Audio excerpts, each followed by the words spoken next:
I'm attorney Phil Jusino, and this is Finding Common Ground here on Altice. You can see this show on Saturdays, channel 115 on Altice. Also on YouTube by going to my channel, Phil Jusino. It's P-H-I-L-J-U-S-I-N-O. You'll see me in my blue suit sitting at my desk. You hit it, and you'll see all that current show and all the prior shows. Subscribe, like. You can also see it on Facebook. You could like that and subscribe to that as well. Got a great show planned for today. Today is April 29th. This show will air on Saturday, May 2nd. Got a great show. The three topics we're going to cover tonight are as follows. We have Joe Biden, the sex abuse allegations against Joe Biden. That'll be our second segment. The first segment will be America needs to get back to work. And the third segment will be the status of the court system. I'm an attorney. I am in the court system. For the most part, the courts are somewhat closed. There are a few parts open. I was in court yesterday. I'll be there on Friday, but we're going to discuss that. For you people that have cases, either a civil case, a criminal case, a family court case, a divorce case, landlord-tenant, we're going to discuss these issues. So let's get to it. First topic I want to talk about is America needs to get back to work. We are going through a pandemic like we haven't seen, I guess, since the Spanish flu of 1917. We've had bad flu seasons. We had SARS, but nothing like this, certainly not in my lifetime. And I talk to people that are older than me, and they don't remember anything like this, where effectively the government at all levels shuts down the economy. Never heard of it, never seen it. I think it's somewhat unconstitutional. We're going to get to that. In fact, there was a meme that I had shared, and it showed the founding fathers looking down at a table containing the United States Constitution. And one of them says, if things get really bad, then this goes out the window, right? No. Now, in our history, the government, including Abraham Lincoln, suspending writs of habeas corpus during the Civil War. But I've never heard of a government entirely shutting down its own economy. And you think about it, we've had natural disasters. We've had earthquakes in California, tornadoes, hurricanes in Florida, where for a period of time a whole area was devastated. Looks like they dropped the bomb on it. But that was only a segment of the country, generally speaking. And it wasn't for a prolonged period of time. And it didn't affect major supply chains when you think about it. Because if something happened in the Northeast or happened in the South, the rest of the country was alive and well. Even after 9/11, using that as an example. Very devastating. But the rest of the country was up and running. In New York, I was downtown Manhattan on a criminal case, believe it or not, 5 days after 9/11. You could still smell the smoke. Not a good sight. It was horrible. See pictures of the missing all around, people looking for their loved ones. But life went on. It had to go on. And this too shall pass, as Abraham Lincoln said. But to shut down the whole economy. And I don't know if to that extent it was really necessary. Now, I know the government created this fiction saying essential and non-essential workers. Now, I looked it up in the Declaration of Independence. I looked it up in the United States Constitution, the Bill of Rights, the first 10 amendments to that Constitution. I didn't see the word essential or non-essential. And what exactly do those terms mean? Right? Is a liquor store essential? Well, according to the governor, it is. But yet an attorney who practices, let's say, family law like I do, criminal law, matrimonial law, where people's children depend on it, their liberty depends on it, I'm considered non-essential. But then I become essential. I was in court the other day. Why? Because a client was kicked out of his own house because of an order of protection. I have to go in Friday. Why? Kids were taken away from a client. You can't get any more essential than that.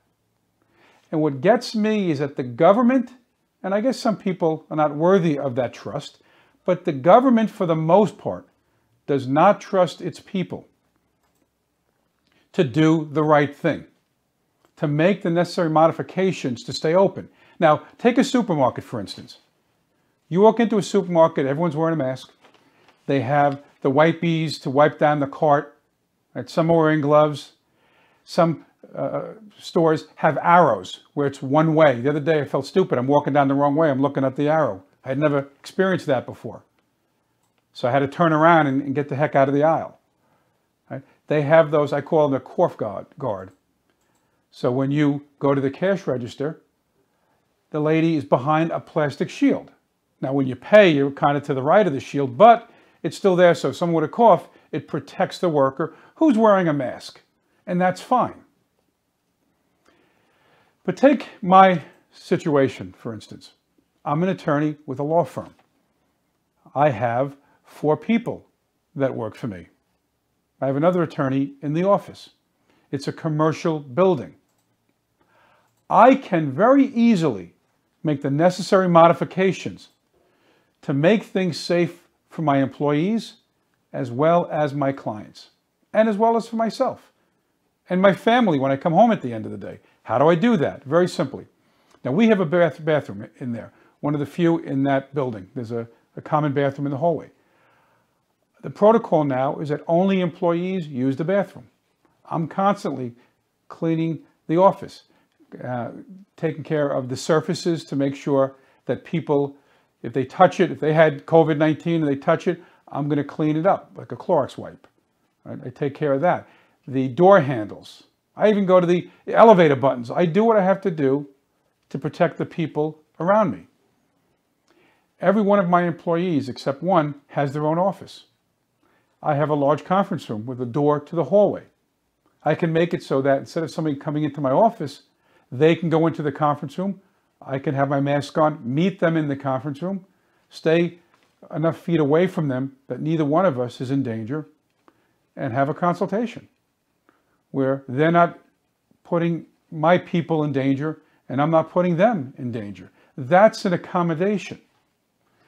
Now, what I find ridiculous is that, again, I'm not allowed to do that, and I'm doing it. I'm starting to do what I have to do because the government hasn't given me a penny. Right? I'm on my own, but I'm doing what I have to do. I have a cushion, so I'm in a better position than some businesses that are going to go out of business. Some already have gone out of business. The landscape is going to change. I did a show about a month ago when this first happened, and I said the landscape is going to change. The big companies like Amazon, Walmart, they're going to absorb a lot of the mom and pops that are going to go out of business that can't survive. Because the law that Congress passed and the president signed, he really had no choice, he had to, but that Congress passed, is a Band-Aid on a gash. Because it takes care of 8 weeks, let's say, which I haven't received anything anyway. And I think 95% of the businesses haven't, but Ruth Chris and the Lakers, Harvard, which is ridiculous. There should be an investigation. Some people should go to jail. They're applying for these loans when they have millions and maybe billions of dollars. Some of these companies, billions of dollars. They're applying for these loans with like different EIN numbers. That's a travesty of justice. The LA Lakers, but yet myself and a lot of other people similarly situated can't get a loan. Not yet. I'm still waiting. But I'm still paying my people out of my pocket if necessary. But I can't do that forever. I don't want to start selling stock when the market is down, although it's going up, which shows a lot of good confidence in the market. But the government is saying, don't work. We haven't paid you yet, but make do. And I have to do what I have to do and other people. Like Elliot Rabin, who's a tailor in Manhattan. Right? He said, I'm opening my door. He's a veteran. The police came in. When they spoke to him, they didn't shut him down. They could have given him a ticket. It was up to de Blasio. That guy would probably be hung out to dry. De Blasio is a disaster. One of the worst politicians I've ever seen. Right? Now he's going after the Jews because they were handling or celebrating the life of one of their members. And now he wants to go after them. The optics is horrible. Right? There's a lot better ways you can do this, treating people with respect. What about the Muslims? They're having their prayer. Is he saying anything about that? I'd like to know. Is he going to go after the Christians next? The government has to use common sense and let the people get back to work. I'm tired of hearing lives first. No, lives are extremely important, but so is the economy. Suicides are up. Mental health problems are up. Alcoholism is up. Drug abuse is up. Domestic violence is up. Does that matter? If you are healthy, the death rate is under 1%. When all is said and done in America, we will probably lose maybe less than the bad flu season of 2017, 2018. So I'm not making light of this, but I think some people have made it into a monster. Yes, people are dying, but when 61,000 people died of the flu, did you hear anything? I challenge any one of you to say in 2017 and 18, not that long ago, do you recall the government saying stay in? Not everyone took I got a vaccination for the flu. Most people, I shouldn't say most, but many people didn't. Some got it, some didn't. I don't remember the government making a big deal about it. So the hypocrisy is they want to protect you. Okay, so next September, when the flu season comes about, let's shut the world down. Let's shut everything down. Let's tell people they can't drive automobiles because 90 people a day die on the roads. That's a fact. Look it up. Not my opinion. That's a fact. In 2020, over 500,000 people will die because of cigarette smoke. Why doesn't Congress, and I'm not advocating for this, but I'm just using the same logic. Why don't they outlaw tobacco? Outlaw it. You will save about 500,000 people. You'll save a lot of people by saying, don't fly small planes. They crash. Every time you turn around, a small plane is going down near Teterboro Airport in Jersey or on Long Island. Somebody's landing on the southern state. So it's a fallacy that the government wants to protect our lives. They don't. They do not. Not Congress. They don't want to protect our lives. They say they do, but they're not.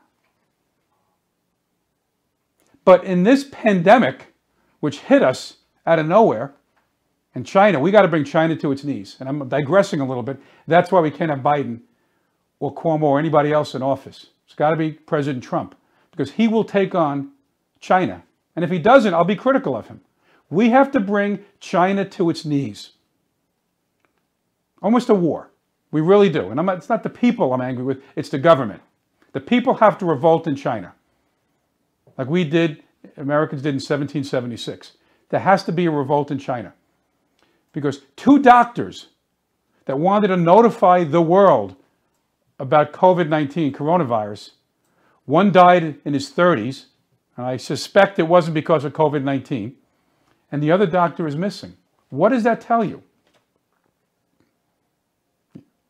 So the government has to let us get back to work, have faith in the American people to do the right thing, to take precautions. Now, if you're 75 or 80 years old, or you have pre-existing conditions, it could be MS, it could be heart disease, it could be diabetes, it could be a whole host of things, then stay in. Don't go out unless you choose to go out. Right? That's your right. You can say, you know what? And I don't make my people come to work. I say, stay home, especially the older ones. But if they choose to come in and they wear a mask and they take the precautions, they're living their life. Because, give you an example. Let's say you took a child. Many of you have seen the movie Boy in a Plastic Bubble with John Travolta. Let's say you took a baby and you put the baby in a bubble, like in the movie. And you didn't let the child go anywhere, stayed in the house, stayed in that bubble, the protective bubble. That child would never get a cold. That child would never get the flu. That child wouldn't get anything. So then the child turns 18 and you say, go play, go run free. What do you think will happen to that child? A cold could destroy that child. And human beings, there's a thing called herd immunity. Human beings get colds, get the flu. We survive. Some people are weak and they die. It's tragic. Maybe they should have got their flu vaccination if they died of the flu. COVID-19 is another thing. It hit us so fast, people didn't understand what was going on. But government, and again, the fallacy, they're going to protect us. Take a ride outside. Cars all over the place. People going into Home Depot. People going into the supermarket. People going into a liquor store with a mask. So are you saying that those people are not in danger, but someone coming into my small environment, my law suite, where one person, let's say, comes in and has the mask on, they're in danger compared to going into Stop and Shop? No way. I saw people walking around Stop and Shop without a mask. I saw an employee. I seen people with the mask with their nose exposed. Ridiculous. I've seen people under the mask wet their finger to open a produce bag, which I can't even open. I'm tearing the bag. Now what I do is I bring my own bag in and I'm throwing loose oranges or whatever the heck I'm buying into the bag and say, the heck with it. And I'm saving plastic anyway, helping the environment. But I believe that America will emerge from this nightmare stronger. It's not going to happen overnight. I'm not saying by this summer we're going to be, GDP is going to be up and the stock market is going to go through the roof. Although I do have a lot of faith that things are going to get better relatively quick, not 2021, 2022. I think those people are wrong. I heard Disney might stay closed until 2021. Why? Take the necessary precautions.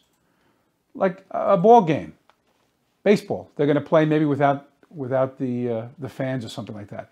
But we have to get back on the saddle. We can't be afraid to live our lives. Like I remember Dr. Fauci was talking about if we didn't do this, we didn't do that, or the projection is we could lose 2 million people, then it was 100. They don't even know everything. And I'm not blaming them. They don't know everything. Another thing that got me angry was people say, why didn't Trump shut things down sooner? In January, he was stopping flights from China. Meanwhile, Nancy Pelosi, de Blasio, even in March, they were saying, oh yeah, come down, everything's fine. Even Cuomo was doing it because they didn't know. Right? But what gets me is that they're faulting Trump almost like for not reading the tea leaves and guessing what could happen. Now, I'll give you an example. Let's say he heard somebody's sick and you don't know what it is. You don't automatically shut down the economy. You have to take stock. Like, I'll give you another example. In the movie Sully, at the end of the movie, they were criticizing him. This is the guy, the Miracle on the Hudson.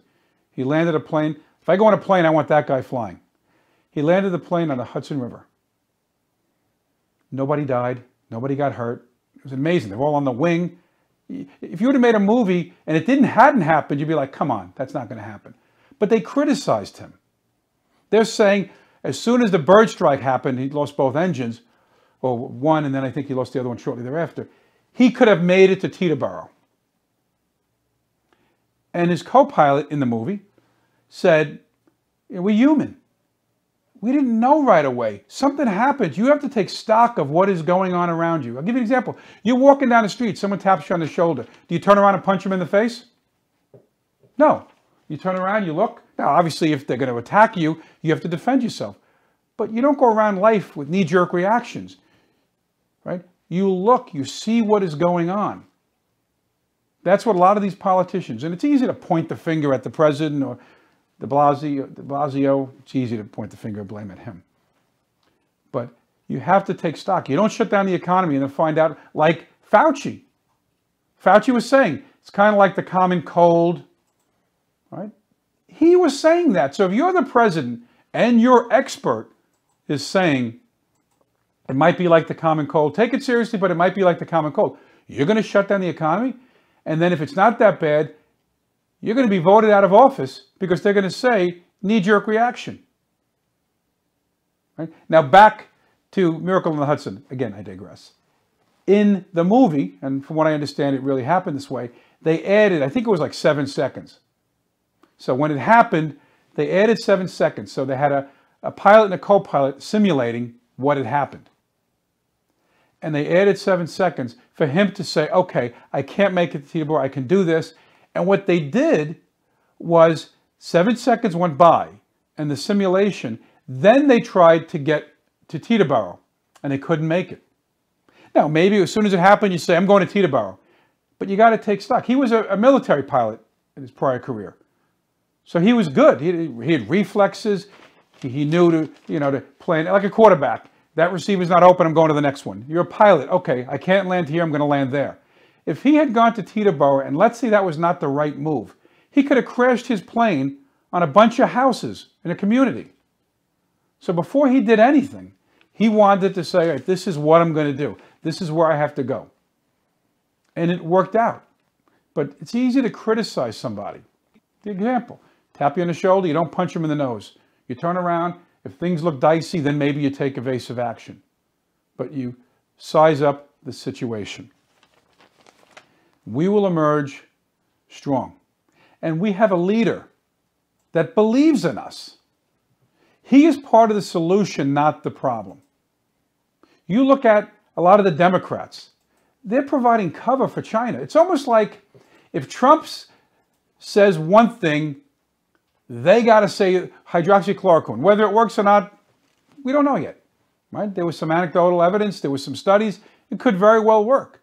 But because he said it, they were critical of him. If he would have come out and said, don't use hydroxychloroquine, it'll kill you, they would have been like, no, why is he saying that? We think it will work.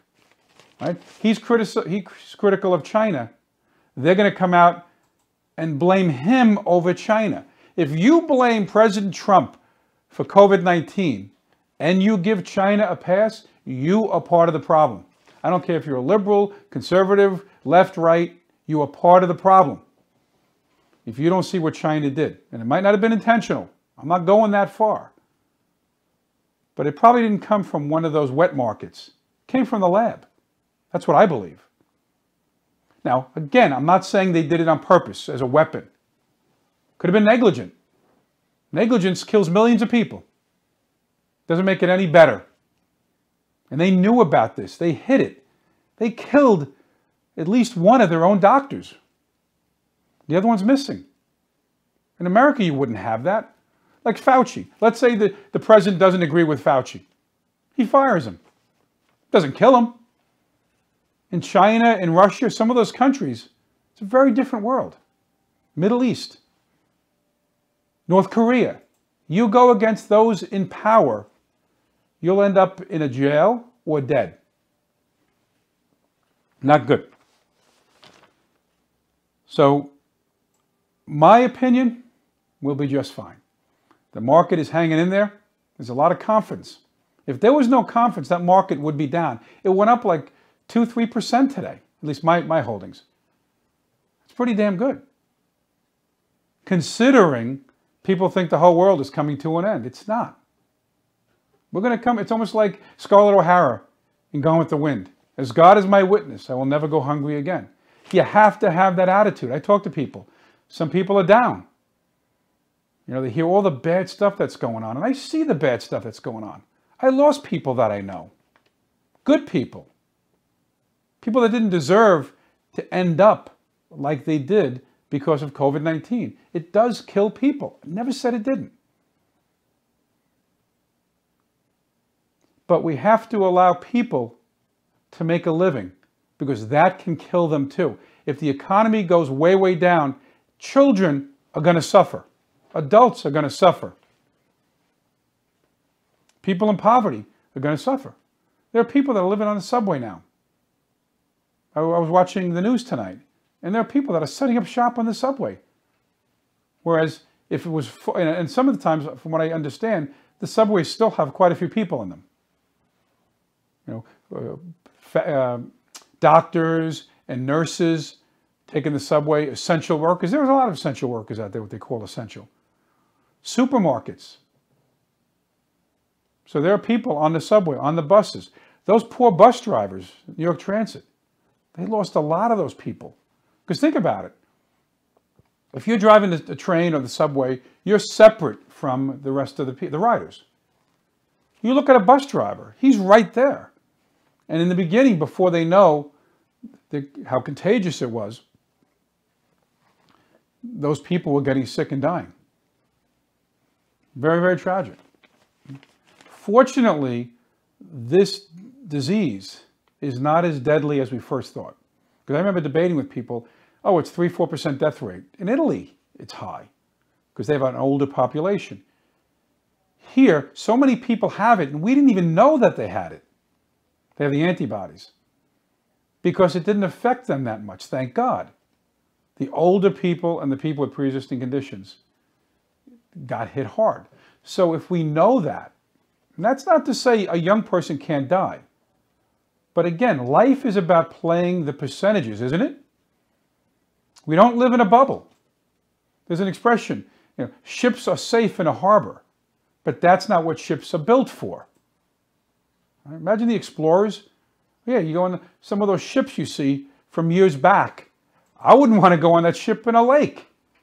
And these guys are going to the New World and coming back and, 3-4 voyages, like Columbus.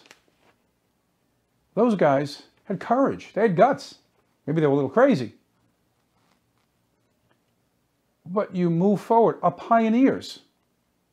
The government didn't say to our pioneers, hey, look, don't go to California by stagecoach because you'll end up like the Donner Party. No, people do it. And that's what made this country the greatest country on the face of the earth. Greater than any other nation that ever existed. Not perfect, but the greatest nation. A force for good. Think about if tomorrow America was wiped off the face of the earth. Countries like China, Russia, countries in the Middle East, it would be lawless. It will be lawless. And if you think China is benevolent or Russia, you're mistaken. We might trade with them, but they're kind of our enemies. Let's be honest about it. Right? Some countries do business with us because they have no choice. Right? But we're not a bad country. Even when we won World War II, right, the Marshall Plan, we rebuilt Europe, Japan. We didn't raid the coffers. We didn't destroy the people. We won the war. We did what we had to do. And then we let those people get on with their lives.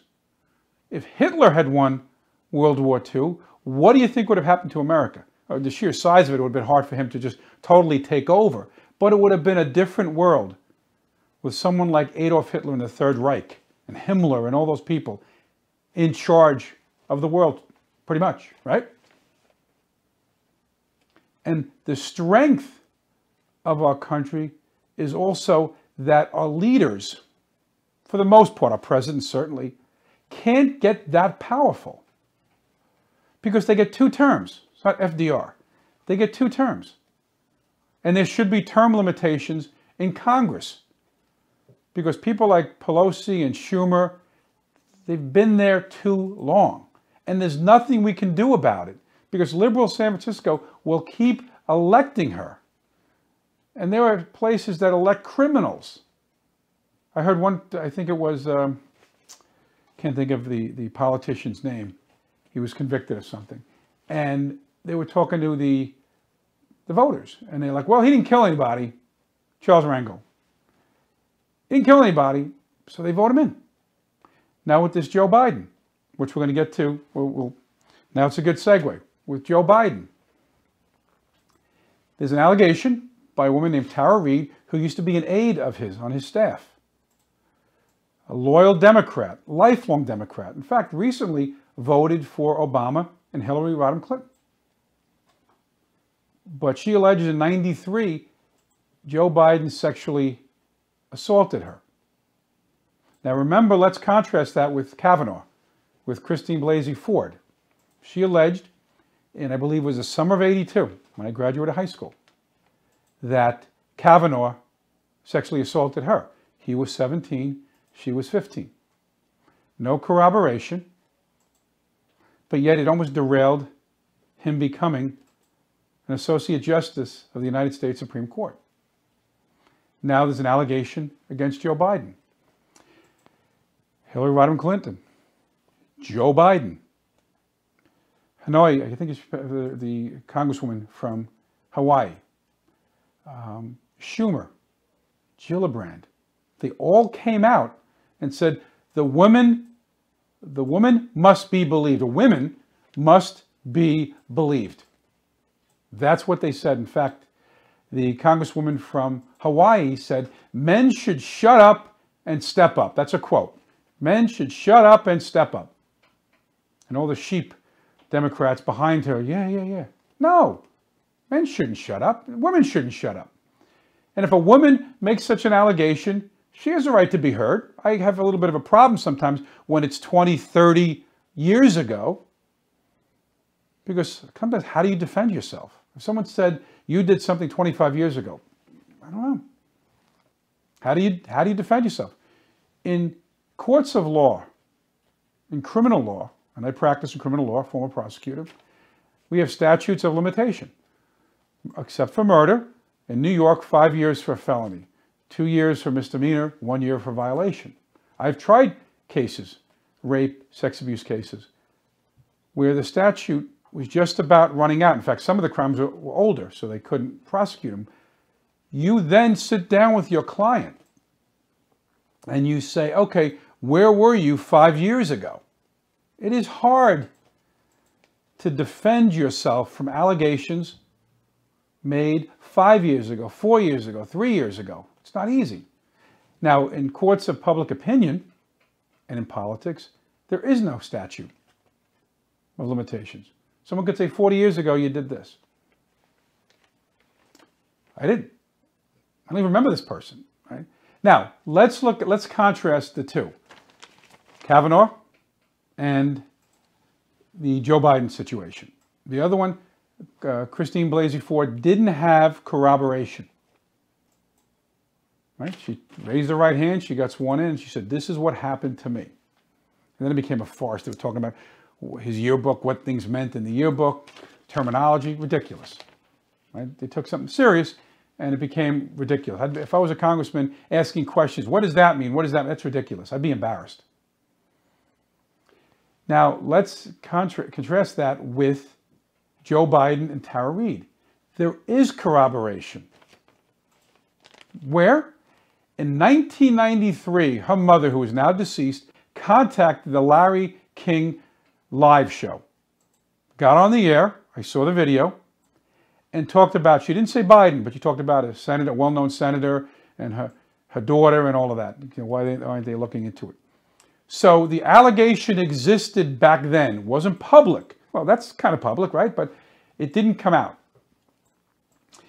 Two other people, Sanchez and I think Lacaste, came out and said, she told us about that. One had more details than the other, but she told us about that. So there is a level of corroboration. Does that mean it happened? No, but there's a level of corroboration. You have to look at the nature of these allegations, especially when you're going back, I think it's 27 years. Blasey Ford was even longer than that, because 82 to 2018. Now, when I hear an allegation like that, what do I look for? And again, former prosecutor, now a defense attorney. You look for, I say, motivation, timing, corroboration. Was there a delay in reporting it? And the conduct of the accused around the time that it happened and after. Now, we'll go through each of it. What is the motivation? Now, Christine Blasey Ford is pro-abortion. Kavanaugh, people are afraid he's going to end Roe v. Wade. Whether that's true or not, that's their concern. So she had a motive. Again, motive doesn't mean you did it, but it's an element. Now, in criminal law in New York, you don't have to prove motive. You can prove it if you'd like, but you don't have to have motive. Some places, you know, with premeditation or whatever, not here. You can still prove it. You could say he committed the murder and this is what his motivation was, the life insurance policy, but you don't have to show that. That helps.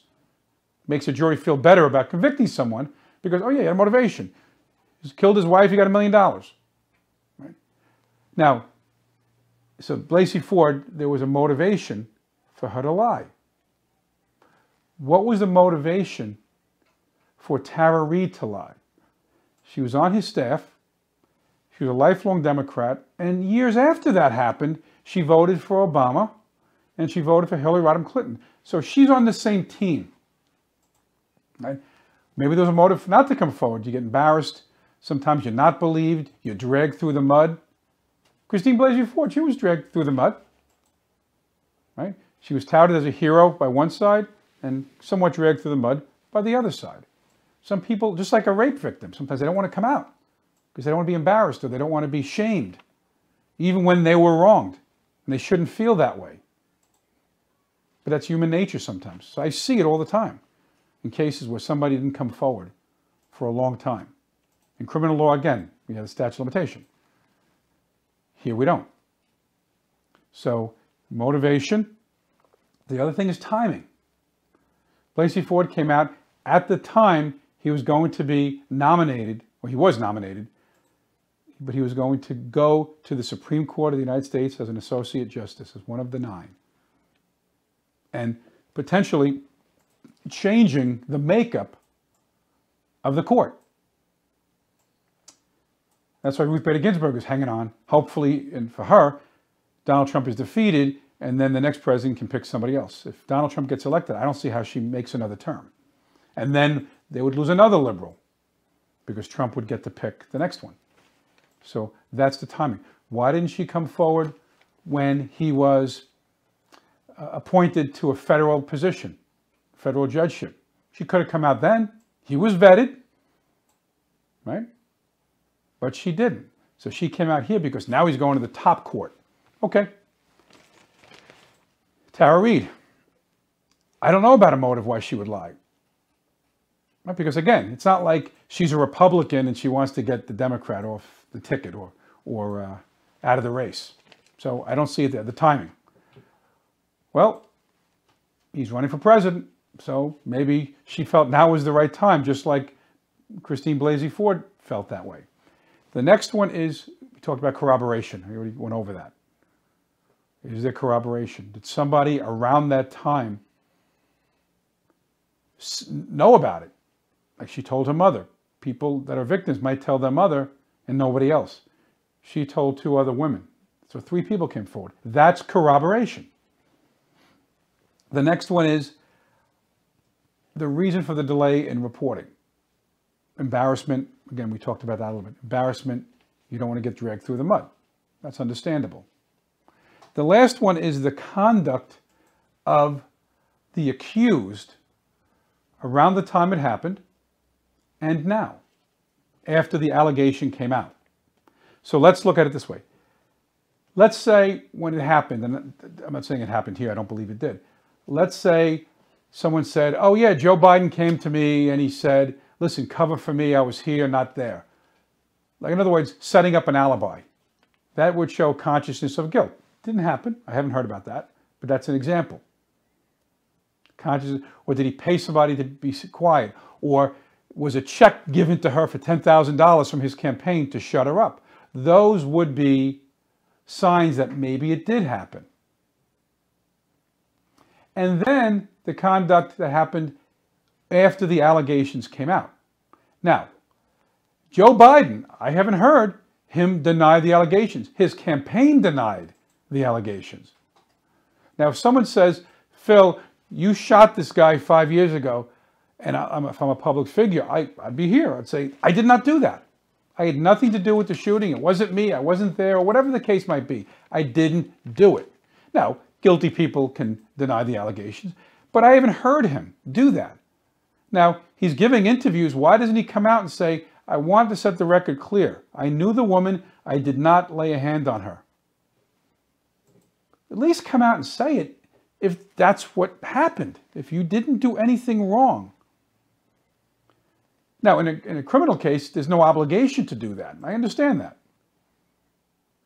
Fifth Amendment, right, against self-incrimination. You could say, I have nothing to say. Even in a criminal trial, I don't have to put my client on the stand. I often do, but I don't have to. It depends. I don't even have to provide a defense. The DA has to prove their case beyond a reasonable doubt. I can remain silent. Now, what really gets me is those people I mentioned before, Biden himself and all that.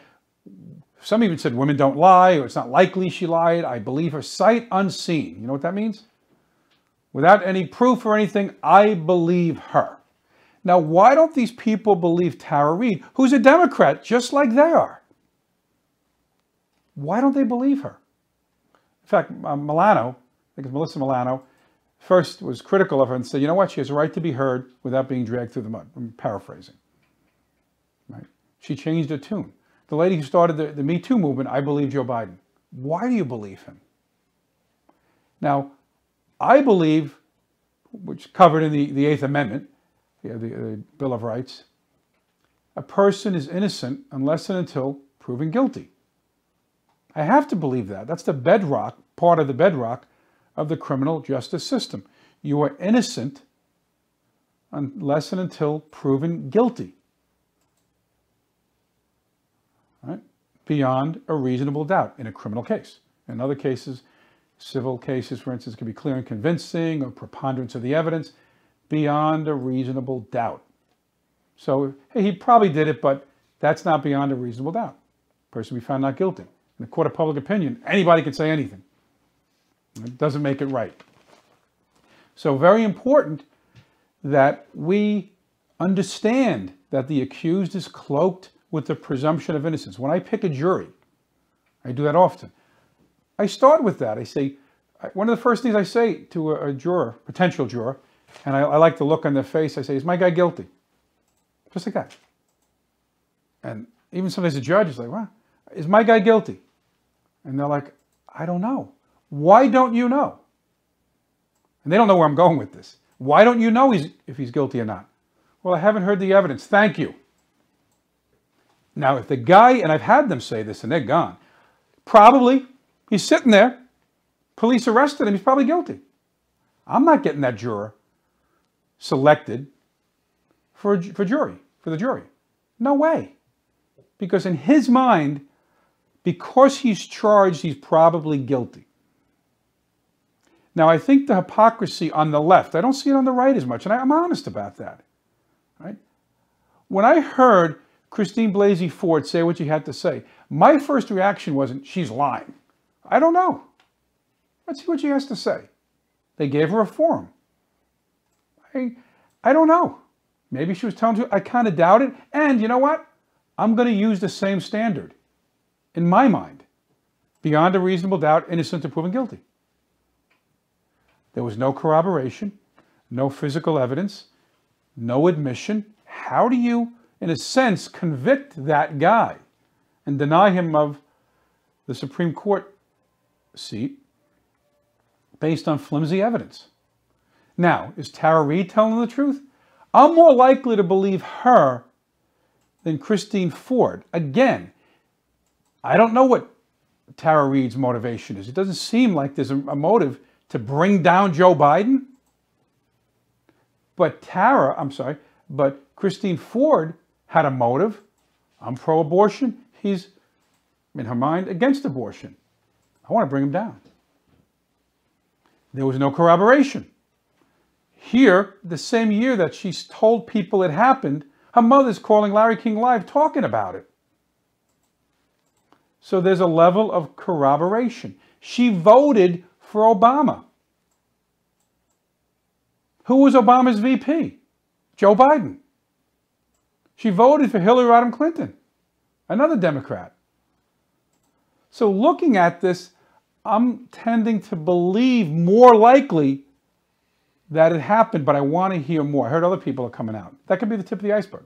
Now, maybe the Democrats, in a sense, want this because they know that Joe Biden is a disaster. He could screw up a cup of coffee, like the expression is.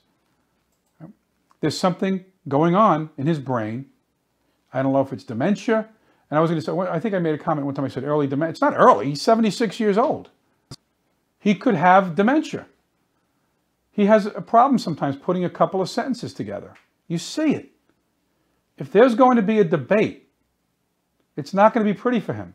And that's why and I always say this, if he was such a good candidate, why would there be a movement by many Democrats, including somebody in the Clinton camp, Hillary Clinton camp, to get somebody like Cuomo? Not that he wants it, not that he would win, I don't think so. Why would that be? Just like, every once in a while, I'm going to run against Trump, I'm going to do this on the right side, the Republicans. But nobody takes them seriously. But people are saying, and I've talked to people, I'd rather have Cuomo. Now, the reason why I'm confident that President Trump will win, one of it has to do with the enthusiasm gap. Very, very important.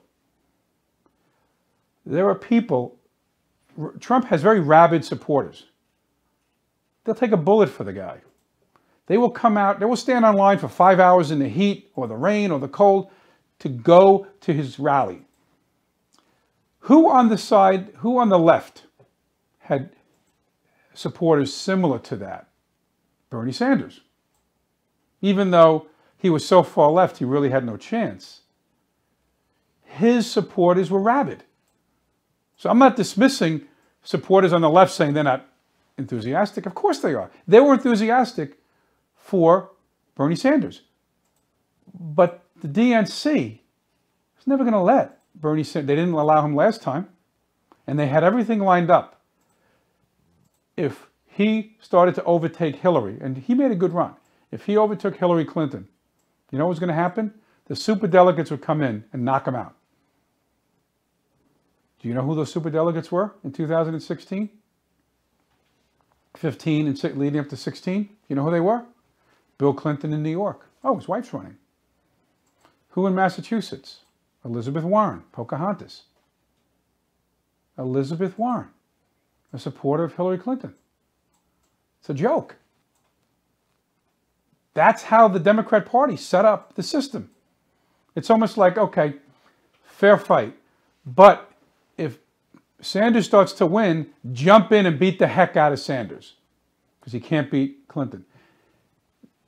What I'm thinking is that what they call the Bernie bros and the Bernie Sanders supporters are not going to vote for Joe Biden in large numbers. They're not. In the general election I'm talking about. They're not. I'm not saying they're going to vote for Trump. Some will out of spite. I saw somebody, was a high official in the Sanders, in fact, her last name is Sanders, a black woman. Her last name is Sanders, and she was upset with Biden. I'm sorry, she was upset with Sanders. She felt he sold out. And I see someone like that saying, I'm not voting for Biden. Because, and this is the logic too. I always think of the logical extreme in a sense, or the logical conclusion.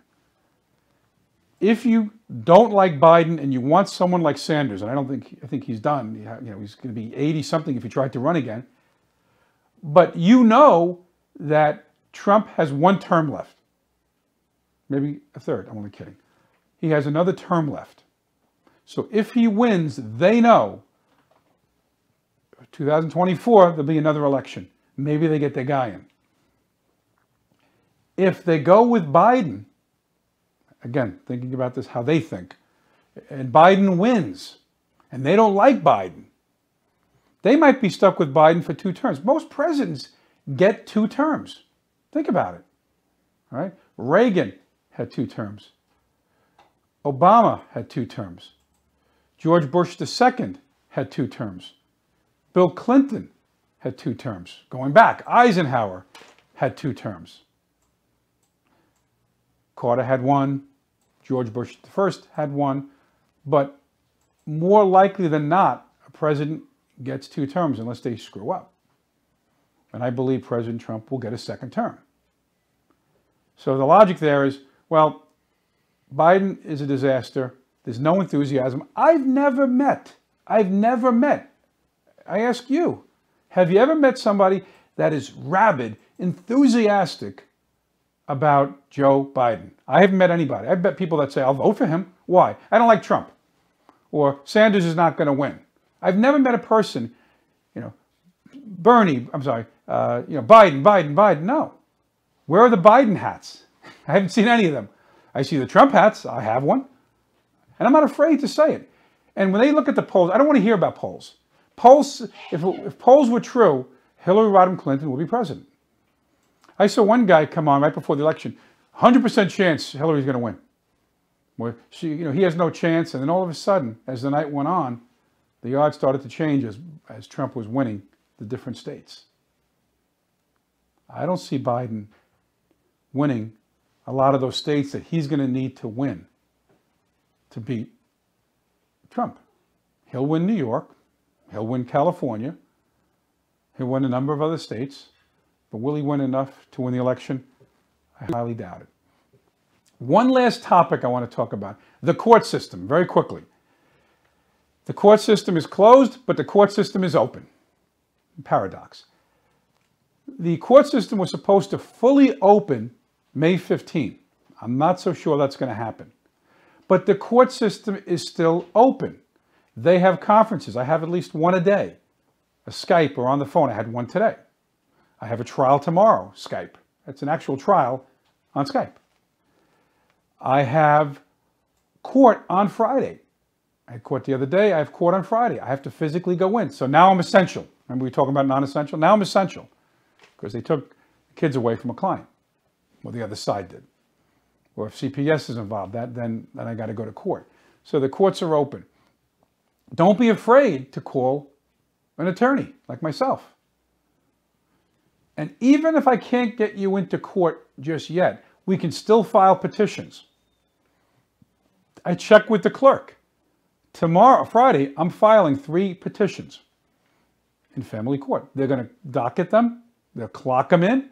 Now, it's very important with regard to retroactivity. So if you're saying, I can't afford to pay child support, I want to pay less. It's retro to the date you filed. So if you filed, let's say Friday's May 1st. You filed May 1st. The case comes into court July or June. And then you prevail. It's retroactive. So if you were paying $200, now it's $100. You go back, do the math. If you win, it's $100 from May 1st on. If you wait, if you say, I'm going to keep my powder dry, I'm going to hire the attorney in June, you could do that. But you lost that month of retroactivity. Very, very important. It doesn't matter in custody cases, but it matters in other types of cases. Very quickly, I wrote a book called Divorce: A Practical Guide, a great read. You can get it on Amazon or on my website. It's chock full of information from soup to nuts. Even what to do before the divorce, during the divorce, after the divorce, orders of protection I cover, gay marriage is covered, the appeals process is covered. Very, very good read. I want to thank you for watching the show. Again, Saturdays, 10 a.m., channel 115. Also on YouTube, Phil Jusino. Subscribe, very important. It's a new page in a sense, or a new channel. So I want to get the numbers up. So subscribe, like. 10 o'clock as well. And that goes on at 10 o'clock as well, and on Facebook. Thanks for watching. YouTube, of course. Phil Jusino. You have a great show. And the next week, we're going to be back in the studio. This is my man cave. We're going to be back in the studio. Life goes on. You take care.